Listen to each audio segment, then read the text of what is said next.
다음 정가 11억 3천짜리 물건이었고요. 똑같이 유심히 보고 같이 왔다 갔다 하면서 그래서 보게 됐는데, 마찬가지로 뭐 이런 부분들을 내용의 스토리를 지금 보면 다시 똑같이 들어가서 이걸 보고 같이 말씀드리는 게 좀 편하시니까 세부 내용 나온 걸 제가 보고 말씀을 드릴게요. 똑같이 해당 물건에 대해서 검색을 해봐 드리겠습니다. 지금 제가 경험했던 거를 보여드리는 게 맞다고 생각하고요. 다 남의 얘기는 없어요. 제 얘기를 해드려야지 뭐 남의 얘기는 제가 들려줘봤자 별로. 물론 이제 아까 잠깐 물어보셨더니 이름에 대한 얘기를 하셨는데 가족이나 친지로도 하기도 하고요. 또 같이 공동투자를 하기도 합니다. 그래서 이름은 제 이름으로만 있진 않아요. 그냥 참고삼아 말씀드리고 11억 3천에 나왔던 물건이 떨어져서 4억 5,600, 41%까지 떨어졌어요. 사실은 굉장히 많이 떨어졌죠. 그럼 이유가 뭐냐를 봐야 되는데, 해당 건물은 아파트 상가 건물입니다.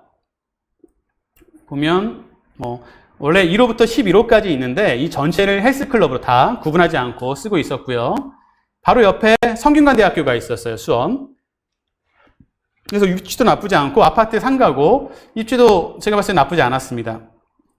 다만 오래된 딱 보시면 얼핏 보이는 것처럼 오래된 헬스장이었어요. 오래된 헬스장, 오래된 그 차이만 있었습니다. 권리 분석상의 문제를 뭐가 있나 보면 이게 하나가 문제가 있었어요. 자, 아까 근저당보다 뒤면 큰 문제 없다고 말씀드렸잖아요. 근저당보다 있는 선순위가 하나 있었습니다. 그래서 좀 떨어지는 이유가 됐었죠.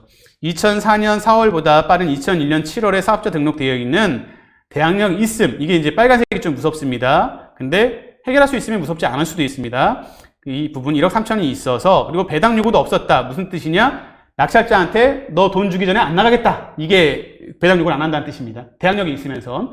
보통 배당 받아 나가면 아무런 문제가 안 돼요. 얼마가 되든 간에. 근데 배당 요구를 안 했다는 건 그 두 가지로 볼 수 있어요. 낙찰자한테 하겠다. 또는 약간 캥기는 게 있을 수 있겠구나 라고 짐작해 볼 수 있습니다. 확정은 아니에요.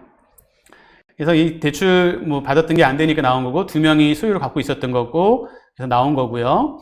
그래서 이 물건을 검색해 봤을 때, 만약에 낙찰가도 정하지만 저희가 이제 했을 때 이런 이유로 떨어진 거니까 4억 6,800에, 그러니까 4억 7천이라고 잡고요. 1억 3천까지 줘도 한 6억이 잡는 거다라고 생각을 했어요. 그래도 한 50% 조금 못 되게 되나요? 한 50%대에 잡는 거, 50% 좀 넘는 금액에 잡게 되겠구나라는 판단을 한 거고요.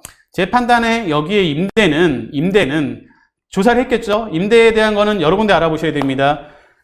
빌라, 아파트, 상가, 오피스텔 마찬가지입니다. 저는 부동산을 최소한 3군데는 가시라고 말씀을 드려요. 어떻게? 매도할 것처럼, 매수할 것처럼 해서 3군데는 가셔야 돼요. 똑같이 하면 안 됩니다. 매도할 거로 3군데 말해서 나오는 걸 통계가 되려고 하면 안 돼요. 통계가 아니에요. 매도 가격은, 물론 여기 죄송하지만 다 그러시다는 게 아니라 부동산을 하시지만, 판매하는 사람 입장을 생각해 볼게요. 꼭 부동산이 아니어도. 매도하는 사람한테 가격을 높게 부를까요? 낮게 부를까요?